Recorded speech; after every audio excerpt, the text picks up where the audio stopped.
Okay. Yeah. So, ang galing, no? We were able to get the message for this Sunday, no? I think it talks about courage and proclaiming. So, proclamation of the kingdom of God, basically, no, for this Sunday. But there's a lot underlying things that we have to understand, uh, especially this Sunday, no? So from where we're coming from last Sunday, 'di ba, he sent his ang tawag dito, the disciples, no, to heal and to uh, drive away demons. So following that scenario, Jesus said na warning, warning, sabi niya ganun. You will be persecuted. No?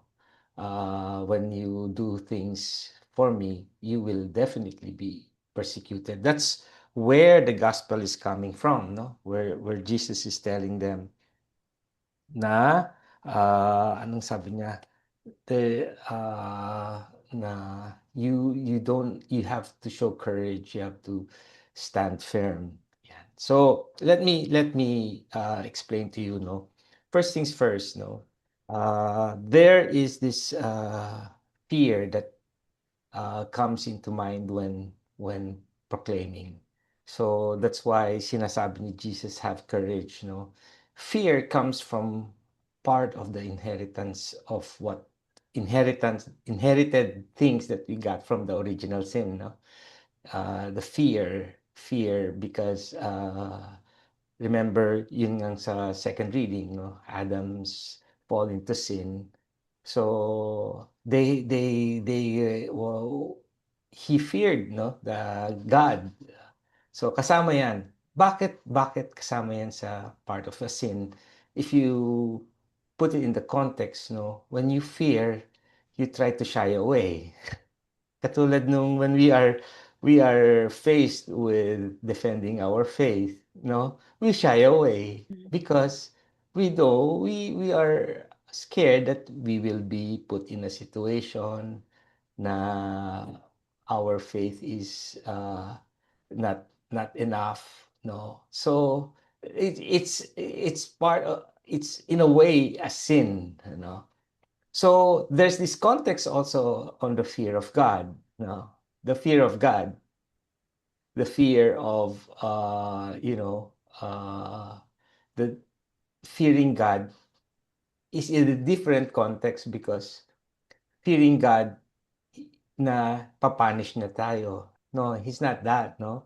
Fearing God meaning fearing that God will is away from us, that we are not one with him. So that's one of the spiritual gifts, no? Fear of God, no? That we should be asking for. The fear na mawala sa atin sa piling natin ng Panginoon. So that's a different fear, no? But the fear to defend and proclaim, that's the sin. Okay? Mhm. So dito sa verse number 26, ang bungad niya is there's nothing that will be covered, that nothing covered that will be not be uncovered. There is nothing hidden that will not be made known. What he's saying is, hey, take courage. Lahat ng tinuro ko sa inyo, what do you have to do with that? You have to, I'm telling you, in the dark must be spoken in the light. Sabi niya in verse 27, no? What you hear in private, proclaim it in the housetops. So sinasabi niya, huwag kayong matakot to proclaim Mhm.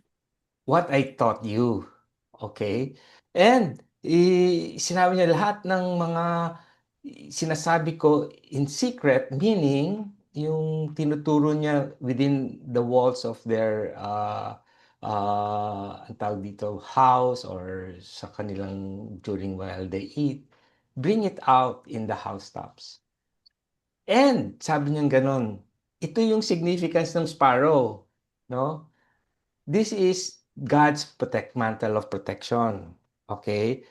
He chose sparrows. Why? Because sparrows is the pinaka-cheapest meat that people can buy for food, or cheapest animal that people can buy, which is probably a few coins, to offer in the temple.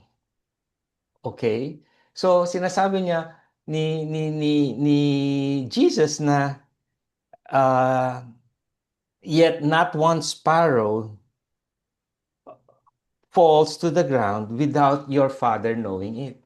Ang sinasabi niya, kung ang sparrow ay alam ng Panginoon, paano pa ang yung man, no, na kanyang kinreate, no, that he will not allow to fall. 'Di ba sinabi nga niya, not even a hair, not for you, every hair of your head had been counted. Do not be afraid, you are worth more than many sparrows. So, when we are proclaiming God's word, you know that hawak ka ng Panginoon. God's mantle of protection is within you. So, this is the courage that Jesus is saying. Then we go to that people, he said, na, di ba doon sa, uh, nabanggit nyo rin na there is this uh, persecution, there is this suffering, di ba? So in Jeremiah highlights his persecution. So let me give the context of Jeremiah, no? Jeremiah was proclaiming that Israel will be invaded or by the Babylonians. Pinoprophesy ni Jeremiah yun, and people didn't believe him because they thought they could tie up with the Syrians and will help them conquer the Babylonians. But uh, Jeremiah knew that Israel will be sacked by the Babylons. And people were trying to bring him down, no? So yan yung persecution ni Jeremiah. So he was saying that he was lamenting. Jeremiah was lamenting na ano yung sabi niya? I hear na merong mga usap-usapan na that people want to find revenge against him.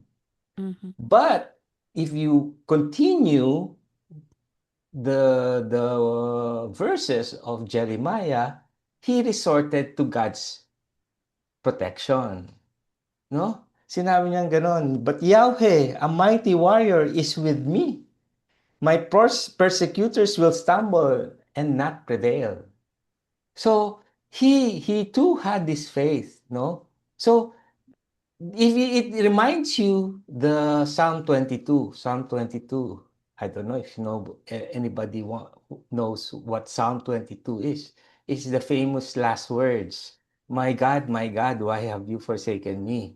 No, if you read Psalm 22, it is not parang Jesus is finding fault to sa father niya. It's the same thing with Jeremiah. Naglalament si Jesus, pero sa huli, if you read through the Psalm 22, he is putting his trust on Right. the Father. Psalm 22 was David's lamenting,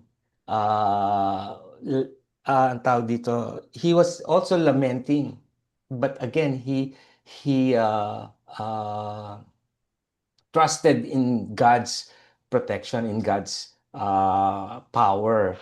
So if we are to say this, no, the second reading is more of the spiritual persecution.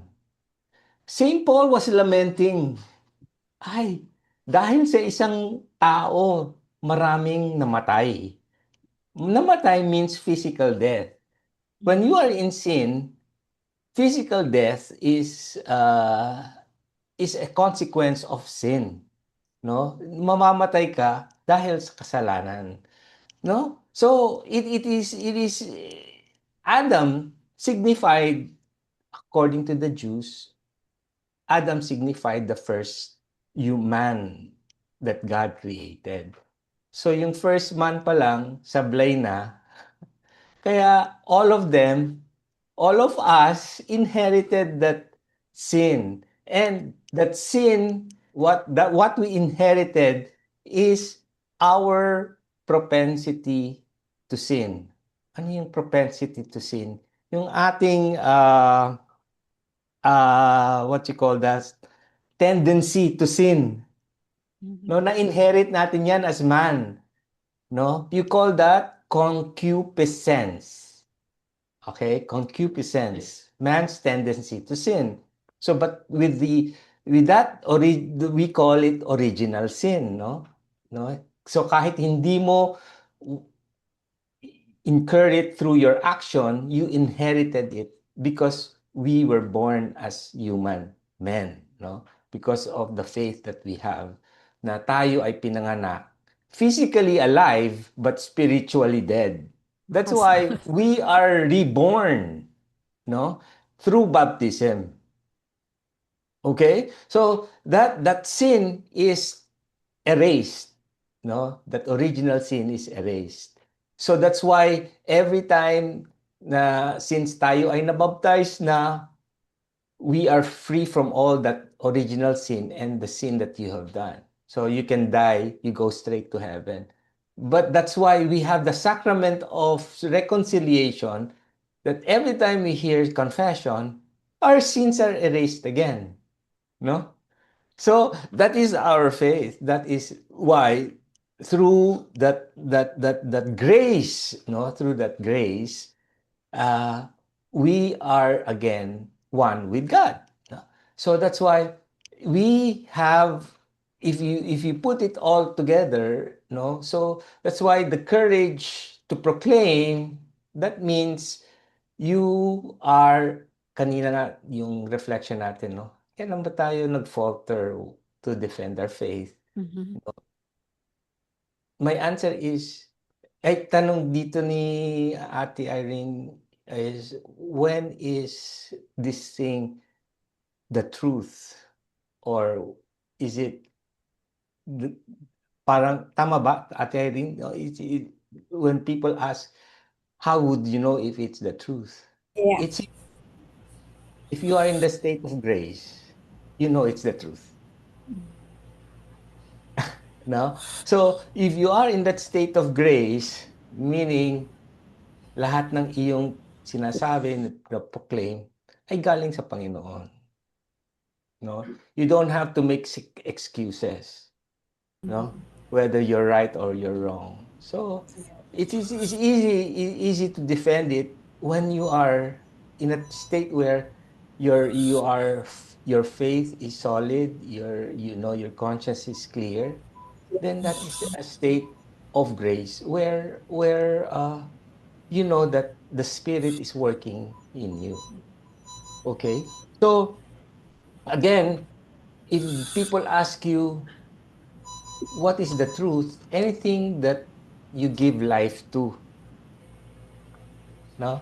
Anything that you give life to. So life, not physical life, or life meaning spiritual life, or it may be no, to extend a mortal life, helping others, no?